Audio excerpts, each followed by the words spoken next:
So you found our podcast. We are Mind Beyond the Mission. This is a podcast about veterans and their families, and specifically mental health. What goes on in our lives, what goes on in our heads. We're not talking to you as doctors or professionals. We're talking to you about living with it and what it's like. Brian McKenna, 19 years in the Canadian Forces. I'm joined by my partner, Laryssa Lamrock. Veteran family member. I'm a proud military brat. My husband served in the military, proud military mom. And we're really excited about this podcast to delve into issues that are important to the veteran and family community. So join us as we talk about mental health from the perspective of veterans and their families. Thanks for joining us for another episode of Mind Beyond the Mission. We're here this time in Winnipeg. Winnipeg, Winterpeg. It's not the winter yet. Manitoba. Yeah. You know, though, like yesterday we did get a hint of that cold breeze that Winnipeg's known for, but it's a little warm-ish. A little warm-ish. Usually now we're not getting snow until like well after Halloween. So we're joined today in Winnipeg by Shauna Mulligan. And Shauna's a friend of mine from a number of years and also a veteran and a member of the Métis community. And whenever we get a chance to have a conversation like this, I don't always know when I go into it what I'm going to learn from it, but I've always learned something from talking to you. So here's another chance, and welcome to Mind Beyond the Mission. Hey, bonjour, Anin, Tansei. Really great to see you guys. So first thing I want to crack on with is, you know, when I got recruited, it was, you know, I'd always had the idea that I wanted to do it. And then I went to the Pacific National Exhibition in Vancouver. I saw what I thought was the coolest recruiting display ever, the coolest looking guy there. I went and talked to him. He said things, and I just did what he said, which was go to this address and tell him you want to be part of this unit, and in you go. I joined because of the brochure. I wanted to repel, and I wanted to do crazy things and be able to tell my friends about it. What did you join for? What got you? Interestingly enough, my story is a little bit two-pronged. Part of it was because my family on both sides, like my mom and my dad's family, have a very significant military history. Okay. So I kind of felt almost like this sense of family duty to join the military, especially because my papa, so my mother's father, who's Métis, he and I, as a matter of fact, used it as a point of connection between, like, especially once I had gotten older. Mainly because I had made some offhanded comments about one of the units that is local here. And he went, oh, yeah, I know them. So it was literally a point for us to be able to have a conversation. So these conversations, you're talking like they went like deep into your childhood when you're little here? No, as a matter of fact, it was about his time in service. And so we were able to sort of connect on what it meant to be a soldier and how each of us sort of saw what being a soldier meant. So how many people in your family, including you now, have served in the Canadian Forces? So myself, my stepdad, my dad, my grandfather on both my mother and my father's side, my great-grandparents on both my mother and father's side. Do you think that that story is as understood as it should be? You know, we often hear that Indigenous people have been serving their country for a long time. Often, though, I think of, you know, one person joined or maybe one or two, but you almost have like that maritime story where half of the family has worn the uniform in one way or the other, right? Pretty much. And quite honestly, military service within a number of communities, whether they be First Nation, Métis, or Inuit, it's a point of pride for a lot of communities. So it's one of those things where we don the uniform not for this desire to go to war. It's literally so that we can learn to enforce peace.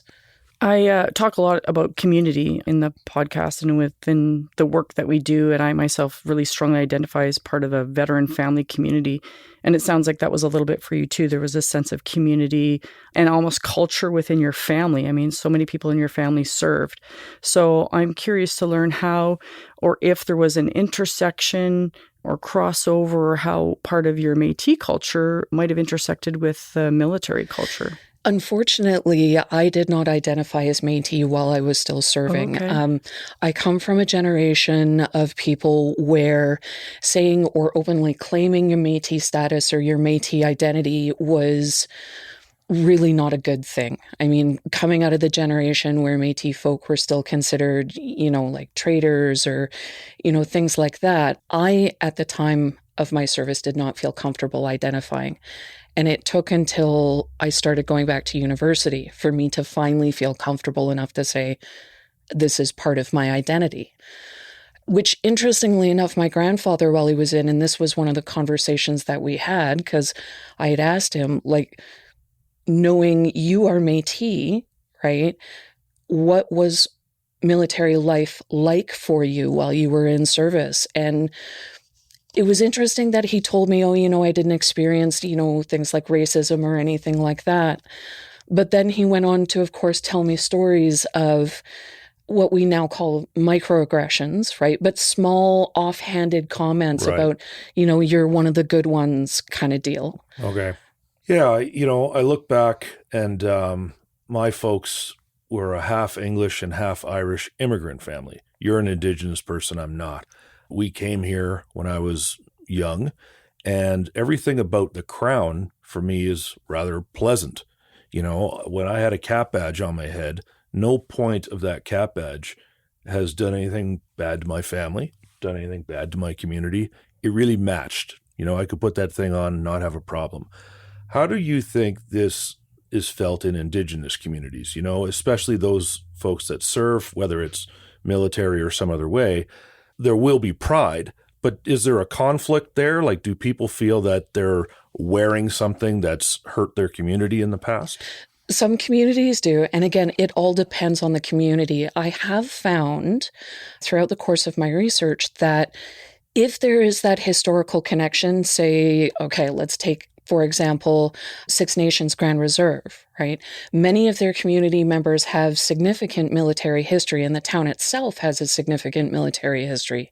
Or say, take, for example, Perry Island, where, one of Canada's most well-known snipers, an Anishinaabe man who, Corporal Francis Pegamagabo, that is a point of pride for that community. And they are very supportive of the military and what the military was able to bring to their communities. You and I have had conversations about this particular thing I'm going to ask you before, and I just wanted to say I've always appreciated, Shauna, that your willingness to be open and to teach me about your culture more broadly and your community, because I feel like sometimes I ask some really ignorant questions and I wonder how many other people might feel that way. But so I just want to thank you for that.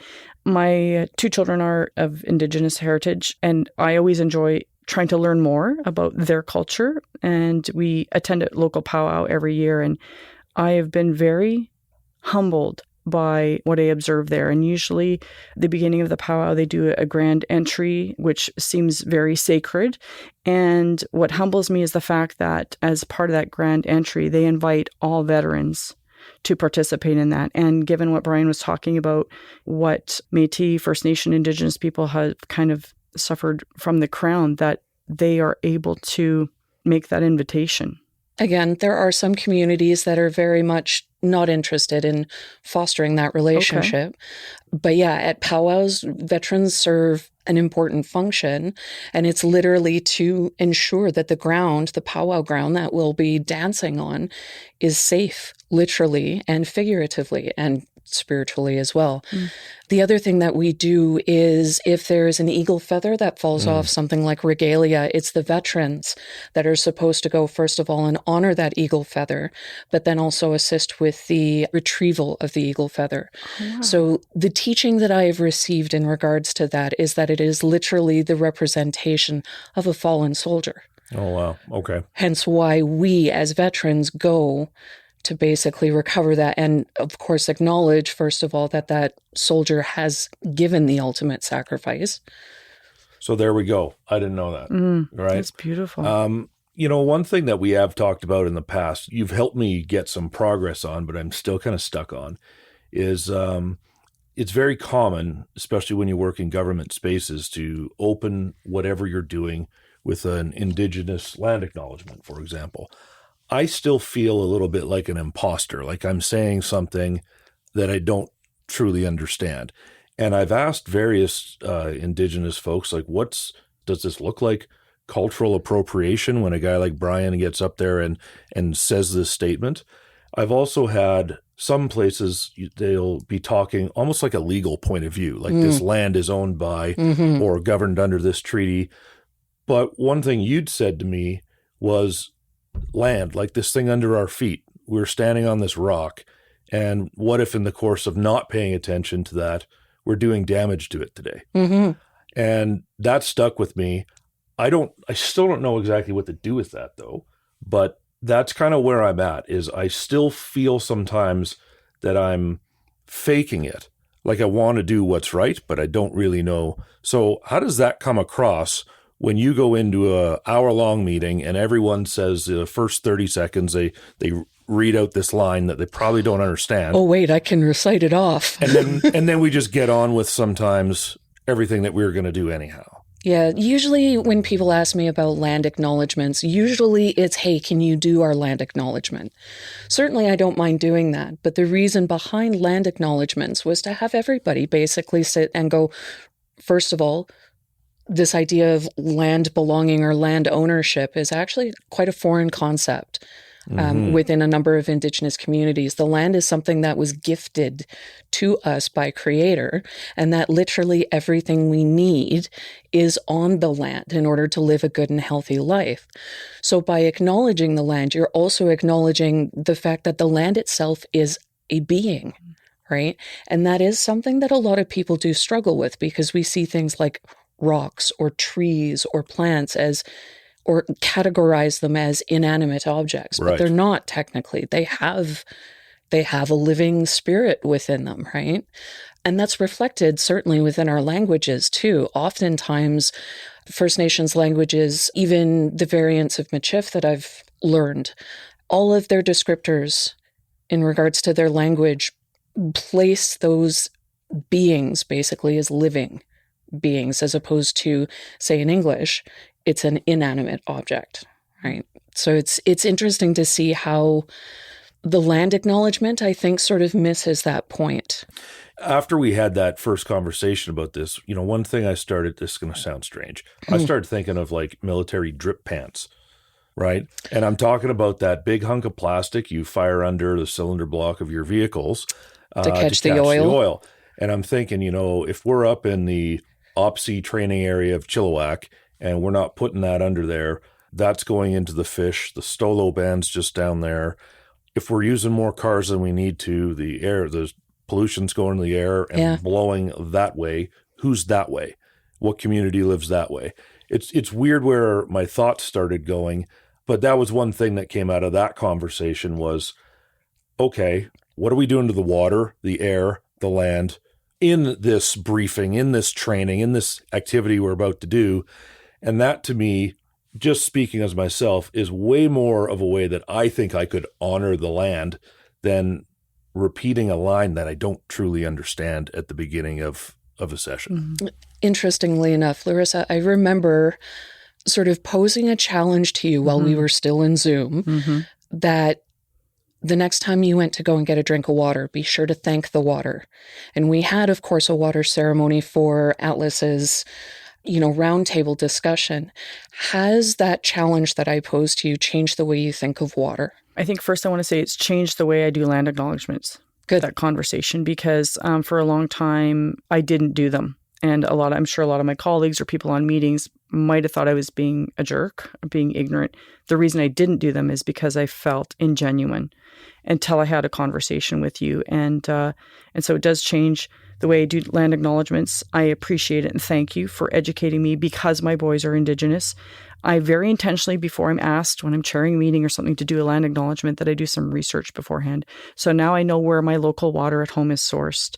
I do know about a local Indigenous family who had a number of people that served in the military. I learned about where they served. I learned about if they'd passed, in service of their country. So every time I now do a land acknowledgement, I learned a little bit more about Turtle Island, why it is called Turtle Island. So every time I do a land acknowledgement, it is I'm challenging myself to educate myself a little bit more, which I think is part of the intention. So, Absolutely. So that is definitely what it has changed for me. Absolutely. One thing I wanted to ask you about, you talked about spirit, and I think spirit has been a part of your journey. You know, you've done a digital story with us. And so wondered if you wanted to share that. Was that connection to spirit something that you had always had, or was it something that, you know, as you mentioned, you started to identify as Métis and share it more openly and be proud of that culture? Was there a time that shifted? I mean, I've always been a fairly spiritual person, but the practice has varied, of course, over my life. And I had thought at one point in time,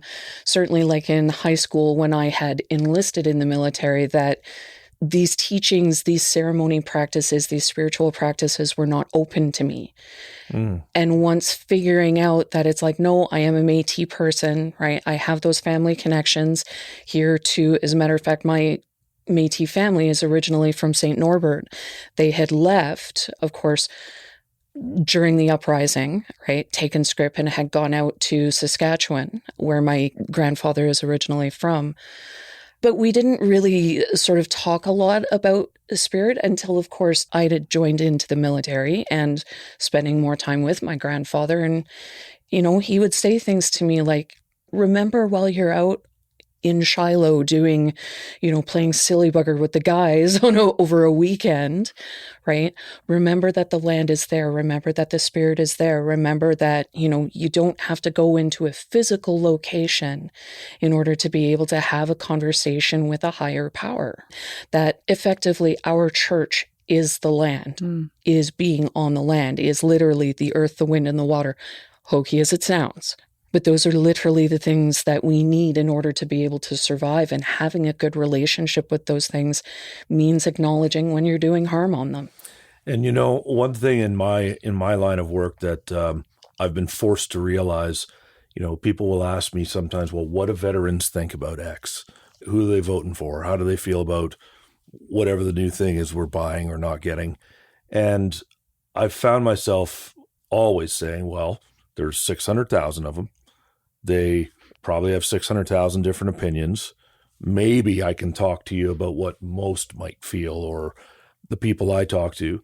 And at the same time, I would turn around to someone and go, well, how do Indigenous people feel about X? You know, as if I'm just finishing explaining to one group of people that we have different opinions and we see things differently. It's not this monolithic beast called the veterans.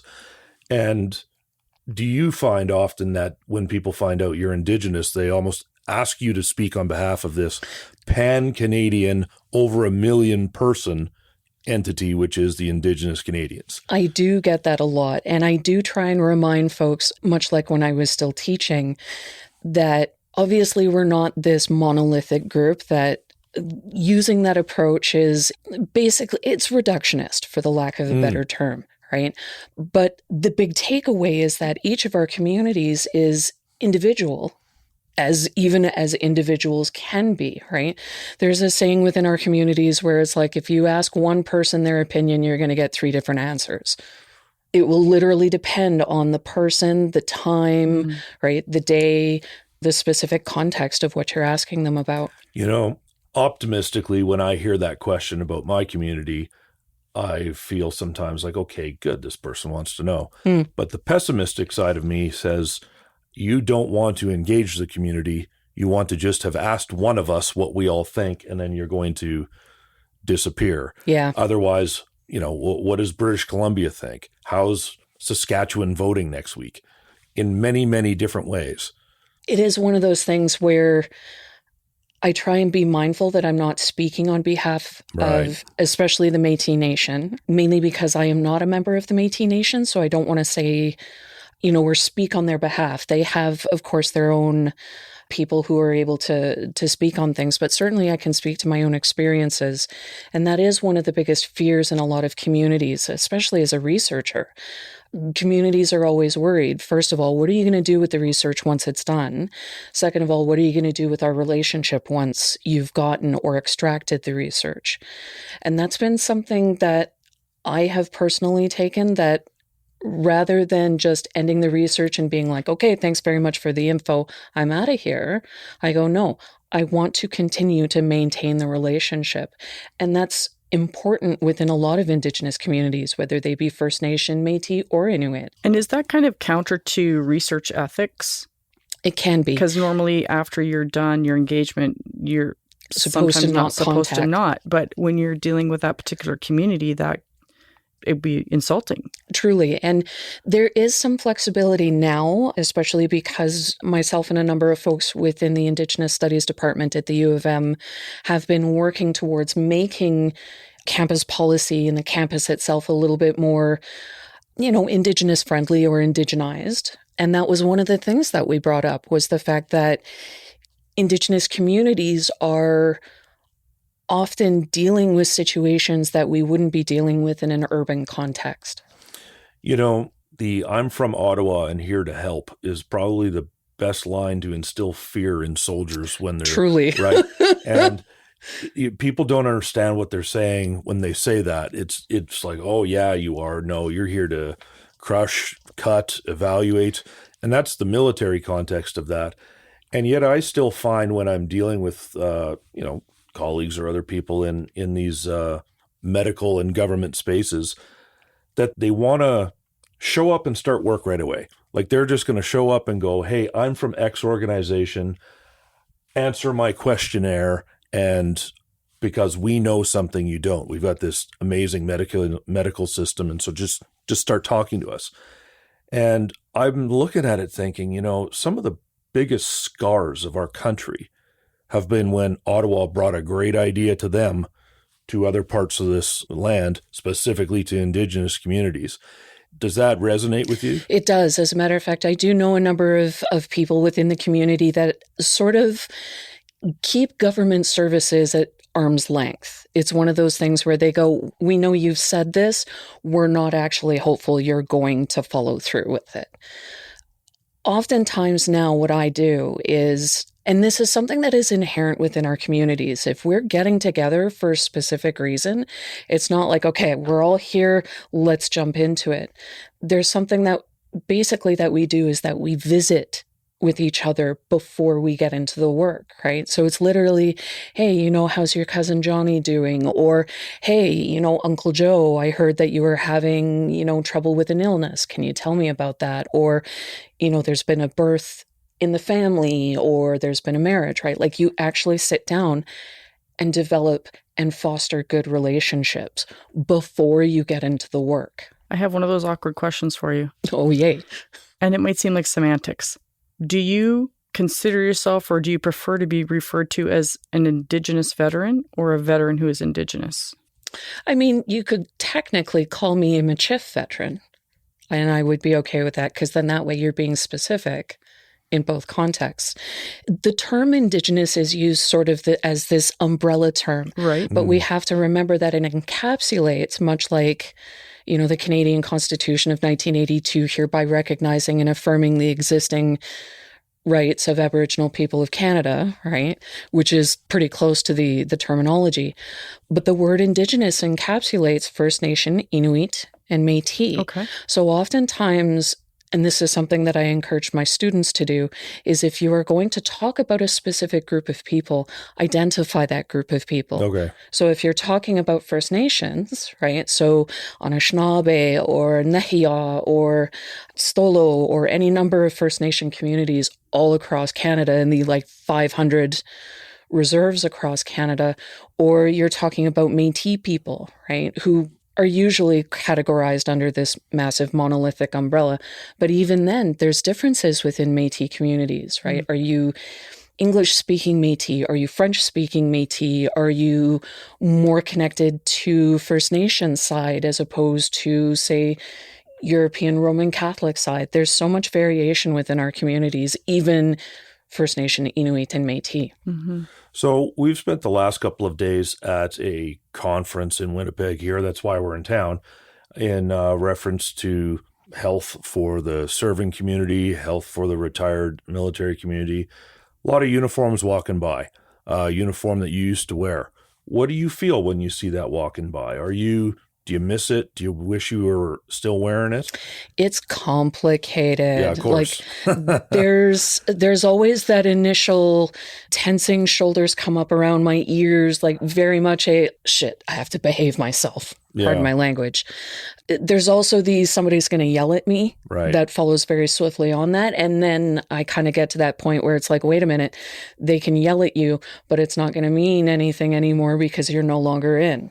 And then my brain goes back to, oh, I kind of miss those times. Like there's elements of being in the military that I miss. Certainly the camaraderie, the experience to be able to, go out, do weapons training, like drills and stuff like that. Certainly one of the things I really do miss is being able to handle a C7. Like I've not handled any sort of weaponry since I left the military. And that is genuinely something I miss. I think it took me a long time to be okay with being out. And when I got out, I couldn't wait to get rid of all that crap in my house. It's like winter this, desert this, just get gone. But then when you start handing in those last bits, like the ID card goes back in and, they're crossing off all your stuff on your list and they're like, yeah, you can keep your beret, but like everything else is basically going back. I struggled with that. It's not like I didn't want the spare room in my house. I certainly did.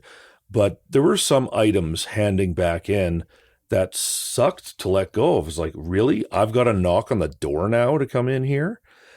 Did you kind of go through that? Or was it like, light it on fire, let's get out of here? No. So the unfortunate fact of the matter is that I left the military in a bit of a hurry, partly because there were some things that were going on, and I'm not going to get into tons of detail about it, but suffice to say my military career was over at that point. And for me, it was more a sense of relief to get everything handed in, with the exception, of course, of my boots and my beret. That I was kind of like, no, I earned those. Those are mine, and I will fight somebody for them.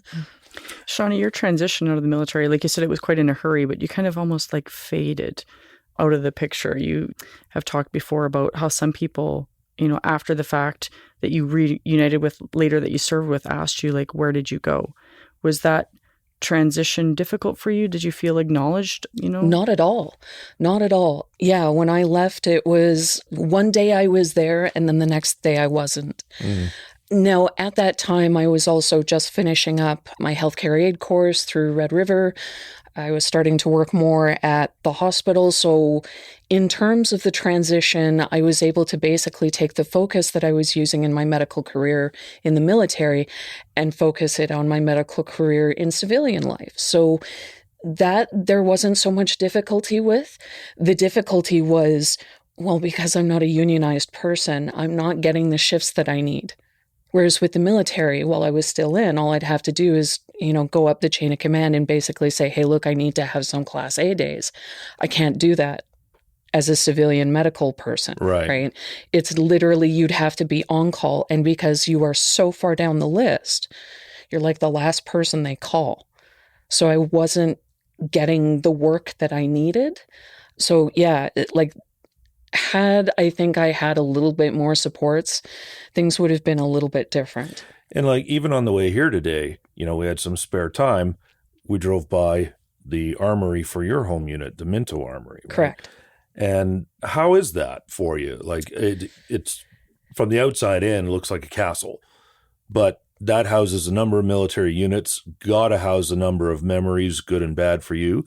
Like, is it generally a positive thing to be reminded of those things and to see them? It depends on the context for which I'm going. So the unfortunate fact is that Remembrance Day ceremonies I have a very difficult time with. Going back, the idea or knowing that I will be running into either people that I served with or people that were effectively part of the problem and not the solution. But it was interesting because this summer I had a colleague of mine from Nijmegen University in Holland come into Winnipeg because she is doing some research and she wanted to go and see the Royal Winnipeg Rifles Museum. So shout out, folks, Royal Winnipeg Rifles Museum, you got to go see it. And I, texted, of course, the museum opener and was able to get in there. And I was thinking to myself, like, oh no, This is going to be awful. I'm not going to want to be there. As soon as I step foot in through the doors, I'm going to be like, no, I want to go. But it was okay. I wasn't nearly as anxious. I was like, oh, this is not kind of making a mountain out of a molehill. I don't understand why I'm getting so upset about this. But it was because the fact that there weren't as many people there. And certainly the chances of me running into people that I served with was a lot lower than it would be on something like Remembrance Day. So circling back to Indigenous land acknowledgements, what kind of advice could you give someone much like me that still feels like almost imposter syndrome standing up there for, the opening minute of whatever we're doing and still feel like I'm rattling off something I don't understand? I mean, first of all, don't rattle off something that, like, if they hand you a piece of paper and say, here's the land acknowledgement, it's a guideline, not a rule. Right. So certainly if they hand you a land acknowledgement, you can use it sort of as a template, but add your own understanding. So much like how Laryssa had gone to do sort of some secondary and tertiary research, right? I encourage you to do that too. Say if you were doing a land acknowledgement here for Winnipeg. So we're about to wrap up, but before we do that, you got some interesting things going on in the world of education. You're a student. You also teach sometimes. Give us a little bit of background about that, because it does tie into this conversation. It does. So I knew when I was finishing up my undergraduate degree that I was going to be going on to do graduate level work. And my master's thesis, I wanted to specifically focus on Indigenous veterans after 1951, because that was when the most recent changes of the Indian Act were changed, basically to remove a lot of the really oppressive measures that were in place, things like the pass system, things like ceremony bans, things like not being able to basically leave the reserve for whatever reason. And at that point in time, there were still a lot of the residential schools that were in operation. And I wanted to see how those things would change, but I also wanted to see how Indigenous veterans saw themselves. And it was interesting that through the course of my research, I found it boiled down to a couple of things, but one of the big takeaways that I took from it was identity. Many Indigenous veterans come to their identity as an Indigenous person oftentimes very late. And part of that is because of the interruption from colonialism and colonization. Many, who are proudly identifying as First Nation, Inuit, or Métis do experience a number of things while they're in the military, whether it is racism or, prejudice of some sort, right? Whether it is recognized or not. But their perceptions on what it meant to be a veteran also varied greatly. But I found that a lot of them were like, I don't really consider myself a veteran. Certainly within Anishinaabe communities, Ojibwe communities, what we usually call ourselves is Ogichida, which basically means leader or head person.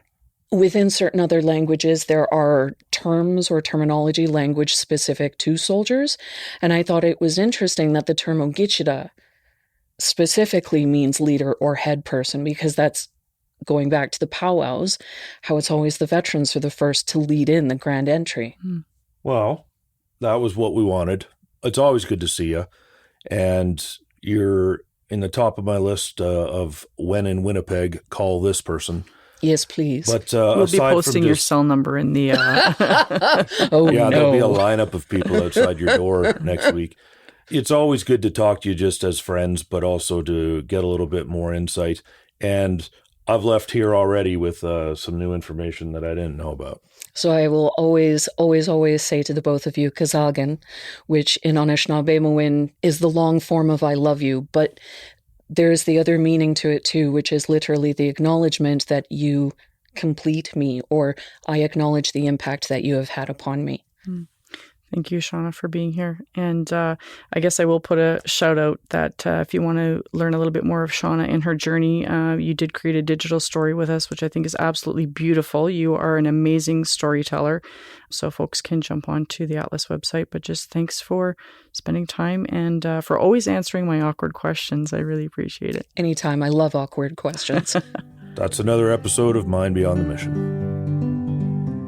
We hope you enjoyed this episode of Mind Beyond the Mission. If this conversation resonated with you or helped you in any way, I encourage you to subscribe to Mind Beyond the Mission wherever you listen to your podcasts, so you'll be the first to know when our next episode comes out. And if you know someone who might relate to what we've shared or could find it helpful, please feel free to send it their way. We're all on the same team. Plus, we'd love to hear what other topics you'd be interested in us exploring in future episodes.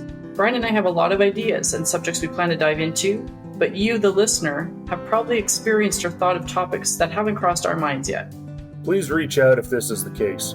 We're on social media at Atlas Veterans CA on most platforms, so please feel free to tweet at us, send us a message, or leave a review on this episode, and let us know what else you'd like to hear us talk about. Brian, it's always a pleasure having these important conversations with you. Looking forward to next time. You bet, Laryssa. Take it easy.